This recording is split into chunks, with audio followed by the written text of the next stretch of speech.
लावल्यानंतर आपल्याला एक थोडीशी आयडिया येते, जे मी ट्रेलर रिव्ह्यू मध्ये आधीच सांगितले, की भाई ट्रेनमध्ये बऱ्याच जणांचं प्रेम प्रकरण झालेलं आहे आणि बरेच असे किस्से आहेत ट्रेन मधले, रेल्वे मधले, जी आपण डोळ्याने पाहिलेले आहेत. तसंच मुंबई लोकल हा सिनेमा सुरू होतो आणि आपल्या मुंबई लोकल नेहमीप्रमाणे दिसते. आता गोष्ट 2004ची आहे, मध्येच आपल्या आत्ताच्या ट्रेन्स वगैरे अशा दिसतात.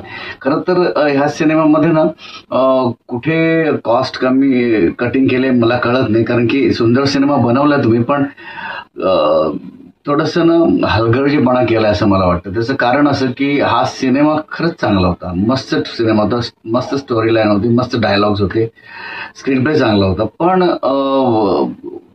सेट डिझाईन इथे तुम्ही ना काहीतरी कंजूसी केले, किंवा ज्याने सेट डिझाईन केले त्याला तुम्ही प्रॉपर पैसे दिले नाहीत, किंवा चलो चलताय यार असे काही करून सीन्स तुम्ही ना चेपलेले आहेत असं मला वाटतं. ठाकूर के बिंदास बोल मी मध्ये मी बिंदास सांगेन, कारण ना ऍक्टर्स सगळे चांगले आहेत, चांगलं काम करतात, चांगलं काम केलं, गोष्ट चांगली होती, स्क्रीन प्ले चांगला होता, सिनेमाटोग्राफी चांगली, बॅकग्राऊंड स्कोअर पण चांगला आहे, गाणी चांगली, पण त्याची गरज नव्हती. की म्हणजे आपल्याला ना मराठी सिनेमामध्ये गाणी आपण जेव्हा करतो, बरेच सिनेमे असे आहेत की ते मुद्दाम किंवा आयटम नंबर्स देतात, लोकांना काहीतरी मजा यावी असं असतं. पण या सिनेमामध्ये पण जी गाणी आहेत ते गोष्ट आहे ना ते पुढे नाही घेत आहेत.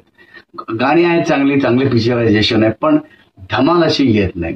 गोष्ट दोन तरुण मुलांची आहे, जे रोज लोकलने प्रवास करतात.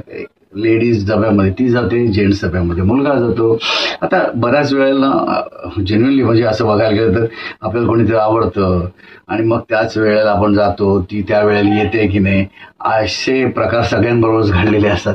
मग तिच्यासाठी वेट करणं, किंवा ती येणार नाही की आली का नाही, या अनेक प्रश्नांचे काहूर आपल्या डोक्यात माजलेलं असतं. आणि अशातच आपण तिची वाट बघत असतो, किंवा ती त्याची वाट बघत असते.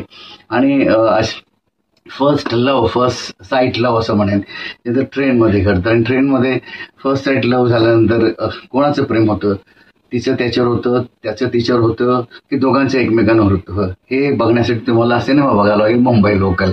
आता जर मुलाचं मुलीवर प्रेम आहे तर तो तिच्यासाठी, कारण की काय झालं की आता बघायला गेलं तर धडक 2, पुन्हा सह्यारा हे सिनेमे चालू आहे. म्हणजे सह्यारा तर हाऊसफुल जातोय, त्याच वेळेत मुंबई लोकल हाही प्रेमकथा असलेला सिनेमा रिलीज होतोय.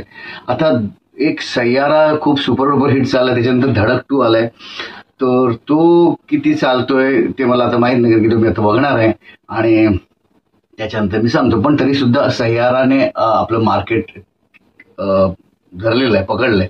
त्यामुळे ह्या दोन्ही सिनेमांना